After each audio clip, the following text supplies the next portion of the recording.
Empathy and vulnerability. I believe they're strengths. The Marine Corps probably would think otherwise. And I think coming from a female point of view, generally, they're more empathetic and vulnerable. How have you experienced that in the Marine Corps, and how would you describe that? Well, it's actually two completely different experiences to share. And one of them is I don't think it's funny. I look at my husband and others that I've met in the Marine Corps, men that I've met, and I don't think it's that they lack, there's maybe women have a little bit more intuition or empathy, nurturing instincts, whatever you want to call it. But I think the unfortunate truth is the way that we raise men in America in our society is to kind of push everything down. Like, you're not supposed to show your feelings, or you look at that as a weakness. So I just wanted to say that because I think that's a very unfortunate truth too. Like, I think we unintentionally isolate men, and that's why their suicide rates are so high too. And I never really appreciated that or knew the extent of it until after I got married and I got to know my husband. But it's actually easier, I think, for women because, and even in the Marine Corps, because we're kind of expected to be empathetic and feeling, right? So the surprising thing is when a woman, to some people, is when we don't react to something. Nobody seems surprised if a woman cries in public or something, oh yeah, that makes sense. If a man does it, it's like, whoa. Everybody kind of stops. It's like, what happened? There must be something really catastrophic going on. So it's interesting. I never really found it super difficult to, just be myself and be empathetic towards my Marines, my friends that I met. And to an extent, I think everybody wears the mask of, you have to show your strength and not your weakness constantly. But I think in some ways it's still easier, even in the Marine Corps, to be a woman and be more empathetic because of the expectations are just different. I think it served me pretty well. I always tried, like I said, my grandfather taught me how to give people the benefit of the doubt. And I think going through my own mental health journey, you just never know what somebody is going through at any given time. So if somebody has a strong reaction or is stressed out or they react in a negative way, I think it rarely has to do with you as an individual, right? It has to do with them and what they're going through and their perceptions and their fears and insecurities, right? So I think that's a big part of empathy too, is just knowing that is a fact. A lot of people don't wake up one day and be like, I'm going to be an asshole to everybody because that's what I want to do. Yeah. You're just, or I have the worst day of my life today. Nobody wakes up and thinks that. Nobody wants to be bad at their job. Nobody wants to not be liked. I think that's just something that is really important for everyone to keep in mind. And that's definitely part of empathy. And, sharing the other part of that, of being vulnerable with people, is sharing your own experiences and being honest and open with people really breaks down barriers. I've seen that happen firsthand, where I tell my story to someone face to face and then they just offload. Their whole demeanor changes. They're not if they were standoffish before, they kind of relax, and it really paves the way to a better connection with, peers and even subordinates. People trust you more if you're just honest with them and open. I think that's really important. Yeah. So kind of going into the next question, about mental health. So to preface it, in the Marine Corps in general, in aviation, in the military, and I think overall, if you say you are having depression, anxiety, or anything like that, or worse, that you're not going to fly for a year or something like that, you're not going to fly. You're going to lose your job, potentially your livelihood. So could you just kind of walk us through a year before you, we'll call it, raised your hand to you did, and just that journey? Gosh. So a year before I asked for help, I was still in California. My husband and I hadn't moved to Okinawa yet, but we were preparing to. We knew we were coming. We knew where we were going, but things weren't too bad. I was seeing a therapist and I was working on some things, and the Marine Corps didn't know because I was paying out of pocket for it, but it was pretty much doing its job.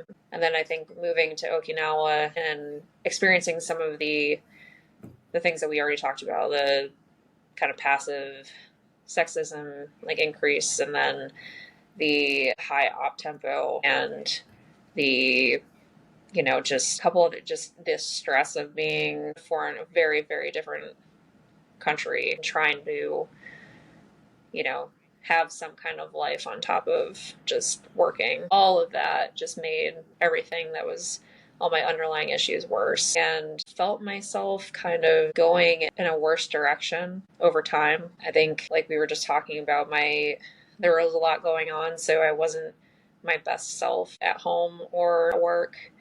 And I could kind of tell that I was getting, my temper was, a lot, I was on a shorter fuse, and stress was getting to me. Any kind of change or anything would just set me off, and I'd have a lot of anxiety about flying and just everything. And I think what happened was one of my brothers had an incident back home, and that just kind of really tipped me over the edge, because in my mind, I'm out here working as hard as I can and dealing with all of this stress, and not really any benefit from it anymore. Like I wasn't getting any satisfaction out of teaching anymore. I wasn't getting any satisfaction of flying or being on the ground or being a Marine anymore. And I was just like questioning every day, why am I doing this? Why am I doing this anymore? And then finally, like one day, I was supposed to fly at night, and I got to work, because we come in late so that we can fly late. And usually when I would go in and I'd do the brief and we'd get moving, my, depression episodes and everything, I was able to kind of like let it go, focus on what I was doing, and everything was fine, right? I'd been doing that for a long time. But this particular day, it didn't work. Like I still felt in this funk after we were preparing to fly and everything. And I thought to myself, I'm not putting, like, yes, I'm lost right now. I don't know why I've lost sense of like what I'm doing, why I'm doing it, why I'm here. But the squadron deserves better than what I can give to them right now, especially these people I'm about to go fly with. I'm not taking them out when my mind isn't in the right place. So I went and talked to my XO, and it was the most terrifying thing I had ever done, because I didn't know what was going to happen to me. But I reached that point finally where it's not that I didn't care anymore what happened to me, it's just I have found something that's more important, and it's getting my mind right. I get in to go fly, and after the brief and preparing to walk to the aircraft, my low funk didn't go away like it usually did. And that's when I knew. What could you describe that? Like, what's that funk? What was that? It's almost like a lethargy, like a mental and sometimes physical sensation where you can't force yourself to do anything. And for me, like, I know the physical sensations like manifest different for different people, but I always got a lot of pain in my arms, and just it's like I couldn't form sentences, like full sentences. It's like I always equated it to you're treading water, and then all of a sudden the waves just break over your head and you can't resurface. So you're just pressured, like under the water. You can't get up for air, and you don't feel like yourself.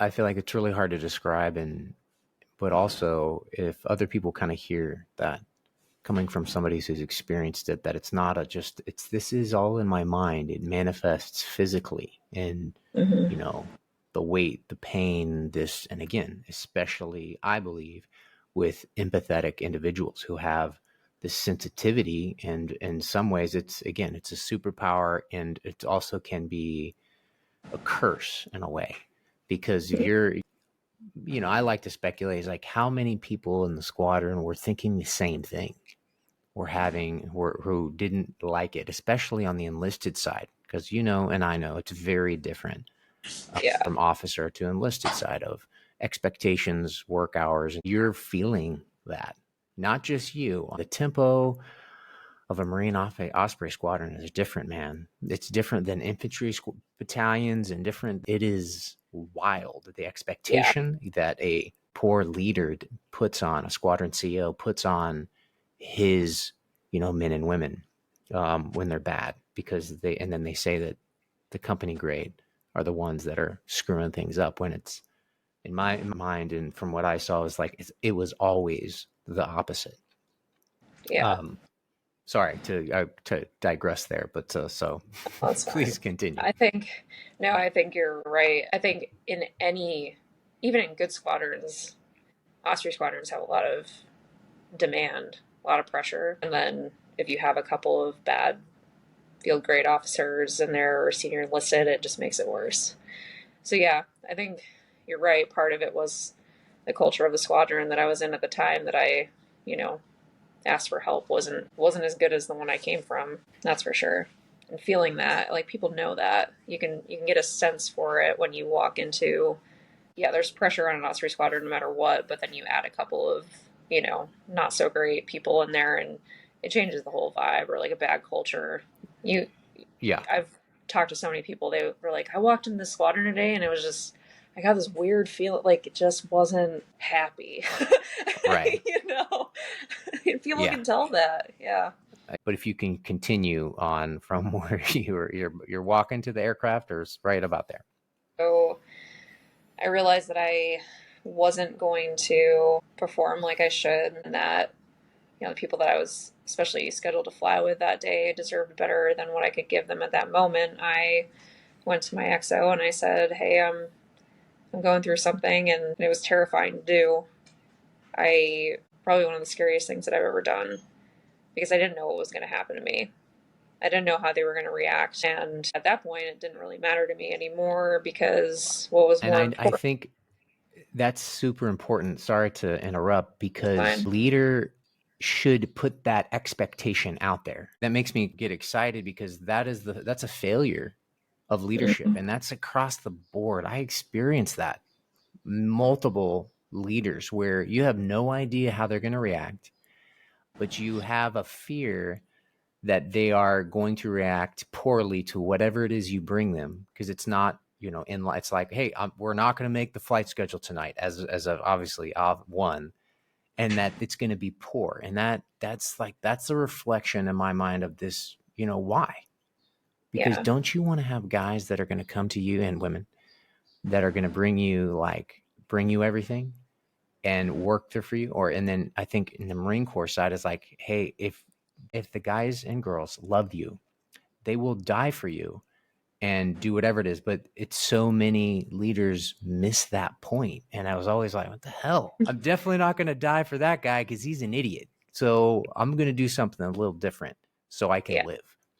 Yeah. No, you're right. I think it's not only on the individual level too. It's Marine Corps as a whole. You know that the Marine Corps doesn't care about you as an individual, because I mean it's a wild expectation, because it has a job to do, the organization, and it can't.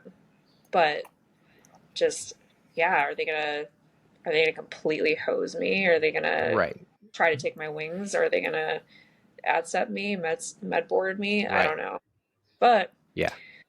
that's the tragedy, is at any point along the way before I was in that office with my XO, who handled it so well. Like, I didn't know it at the time, but he was the exact person that I should have gone to, because he had a family tragedy having to do with depression and suicide I didn't know anything about. It was just luck again. I went to the right person and he was very empathetic towards me. But at any point along the way, I could have gotten help at some point or taken a break, and then I wouldn't have had to stop flying, right? But the fear and the expectations were always there, where I was like, no, I need to hold on to this. I need to keep going. I need to figure this out myself. So instead, like, I waited until the last possible minute to just say, I can't do this anymore. That's it. Like, I'm done. You got everything you could out of me. So, and I wonder how many people are doing the same thing. Like, they're just holding on as long as they can for fear of what may or may not happen. So, talk to me about your transition out of the Marine Corps. You recently got out, Yeah. and what's that been like? Because I know for me, I was like pretty, initially it's like elation. I'm like, whoa, no stress and home at the same time every night. And, I feel like, but that for me, it faded.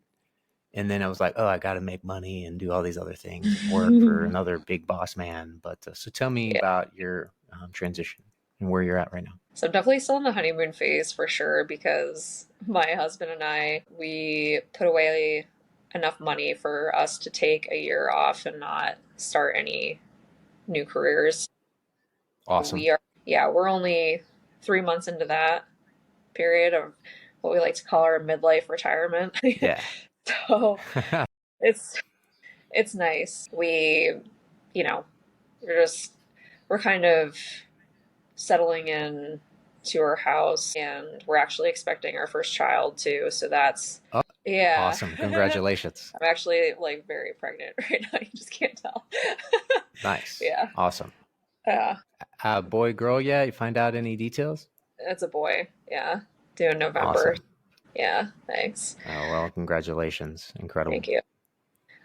I wonder sometimes if we weren't, if we weren't preparing to be parents, how much idle time we would have and what that would kind of feel like. But right now it's just, like you said, stress-free, and we both have plans as to what we want to do. There's no rush, I guess, to figure anything out, because we know we have each other and we know it'll work. I love that the year midlife sabbatical, I think. Yeah. That's funny because my wife and I were now about 3 months into our year plus in Bali. So it's probably going to be longer when, again, the kids started school, but we'll see. I'd love to hear your thoughts and feelings on the exit of Afghanistan, because I think that a lot of Marines, when that happened, is it now 3 years ago, and I was out of the Marine Corps, you're in the Marine Corps, because it seems just like a utter failure to me. And as I look back at it and what we did and time spent, lives lost there, and all of the past 20 years of the suicides from spending that time doing those things. So it's like and the money we left there, the equipment, right? You're just like, wow, it seems like a waste. And I think a lot of Marines, soldiers, veterans look back, and hindsight now and the digital age, it's much quicker. And they're questioning, what the fuck are we doing? Who are we serving? So I'd love to get your thought on the Afghan pullout. Yeah, I feel for those veterans and how they must look at that entire event and just the time that they put in and the people that they lost and everything. And I feel for that. I would question the heck out of it too. Like, what were we doing and why, and what was it all for in the end? If this is how I knew that this is how it was going to end, I probably would have done something different. I can't pretend that I envy the people, the leaders who were making, that the pullout happen. That's for sure. I talk a lot about leadership and bad decisions and things, and I like to kind of backseat drive and critique, but I don't know, like, who knows what those conversations were like behind closed doors after the fact. Like, why didn't some more people get fired or held accountable for just the absolute shit show that it was? I don't know. I can't even pretend to know. And I honestly don't know if it would be more satisfying for anybody if more people had gotten fired, right? Like, the same thing Right. would have happened, and we still have the same outcome at this point. So I think the strongest feelings that I have about that are for the lives that we lost and the veterans that have to face that now and have questions about their time in service. And I hope that they can find peace with that, because that's a tough one. I mean, Yeah. I don't know about you, but I question, like, when we were, I imagine, especially being on a boat for months at a time, like, what are we doing? Why am I here? That's pretty low threat, right? I think at some point we all kind of question things, because how could you not, when you don't have the whole picture, you don't like, you're not Right. getting all the information, or or you do and you don't agree with it. Similarly, I think that's how, like, healthy skepticism, as you're saying, or thoughts where you're like, hey, I don't have all the information. You and I think like that, where my thought is that the leadership is like, I know what's happening and I got it. And you're like, oh, They don't. what? How do, yeah, they don't have it. Anyone There's who a tells you they know psychological, what they're doing is yeah, lying. it's, God, there's the psychological phenomenon is like whoever speaks the loudest, most aggressively is the dumbest. And I'm forgetting the it's like two psychologists came up with this and tested the theory, and it works. And you're like, oh, okay, so anybody Yeah. who's loud and says a maxim is the dumbest, so don't listen to them. But a lot of people do because they're aggressive and say it loudly on, amplified by social media, etc. And that's what our culture, you know, Yeah. glorifies, is aggression and just, yeah. Yes, exactly. All right, so kind of finishing up, and two more things. So, Trish, what do you think your superpower is? Because I know you've got one. And maybe I could probably give you one, but I think it's an interesting question. I gave you about 15 minutes to think about it. Yeah. um, because I think it takes a lot of guts, a lot of intestinal fortitude. That's a big Marine Corps word used a lot, to come into the Marine Corps as a female. On that kind of line of thinking, I think the superpower, the thing that served me well during, and helped my decision to join the Marine Corps and thinking that I could do that, is just, I guess, just determination that I had. And just, I knew it was going to be difficult, but I didn't necessarily care. I didn't see myself as having less value or having Mm, anything less to give to the Marine Corps because I was a woman, right? I never really saw myself as being different. I just knew what I wanted to do, and I went for it. And if anybody told me, no, you can't do that, like, it went back all the way to my grandfather saying, like, no, I'm not going to teach you how to shoot a gun. Like, no, you are. right. Like, there's literally no difference between me and, like, my Yeah. cousin, my male cousins, right? So I Yeah. don't know if you would call that determination or stubbornness, but that's all. I guess they kind of work together. I think that's really it. Because that's what that kind of thing kept me going through the test and the, you know, officer candidate school, TBS, all of that stuff. Is I have to keep going. I'm stubborn as hell, and I'm not going to let this thing beat me. The same Yeah. thing, same approach that I had with my mental health too. Was I'm going to fix this, and no one's going to tell me that I can't. I'm going to Right. figure it out. I would add on to that empathy that Yeah. you had just from your, like, the little bit you've shared from Urban Valor to now, is that's something that's underrated. And because you can, I think, I would see, like, you can sense people's traumas, fears, things, right? Because as you said before, that nobody's going to work to be like, I want to have a shitty day today, but their trauma goes with them and Mm-hmm. it bleeds out of them. And you could sense that from, like, when you've been around other men, how to carry yourself around other men, in the Marine Corps. And so I think that's just another add-on, because I think that's super, it's like an underrated one as well, of like empathy. Add on to No, that. So I we got think, determination, empathy. yeah, Yeah. I think you're right. Like, I thought that's kind of like the secondary one. I think that really started when I had to constantly read my stepfather's moods and emotions to not get caught in the Right. crossfire, right? So, yeah, Exactly. I can feel like I read people pretty well, whether, it came from a pretty dark place, but I think it's also served me well. So From the CIA, they talk about childhood trauma is something that spurs like great agents, if you will, because were in a young age, they were put into these, or had not put in, but just had situations where they were like, like yours, where you're like almost inescapable, right? yeah, There is no way out. you're helpless. You're a And child. right, right. And then you're like thrust into this adult environment and decision making and thought process when you're helpless. Like, how do you figure it out? And like, how do you do it? And so, like, I think that's an example where you're reading nonverbal cues and all of these things that, let's say a spy is doing, but you're doing it as a child so you don't get hurt, yelled at, whatever that is. And so, like, so Yeah. again, so maybe it's empathy and determination. Yeah. Survival. Right. So finishing up and I haven't done this like on the show before, but I don't know if I'm game for it because I think it's cool. So typically I give who I'm chatting with kind of 4 descriptors. Yeah. And so I have Marine, Aviator, because again, we in the Marine Corps, we separate those out, right? We're Marines first, and then we're whatever other job we have.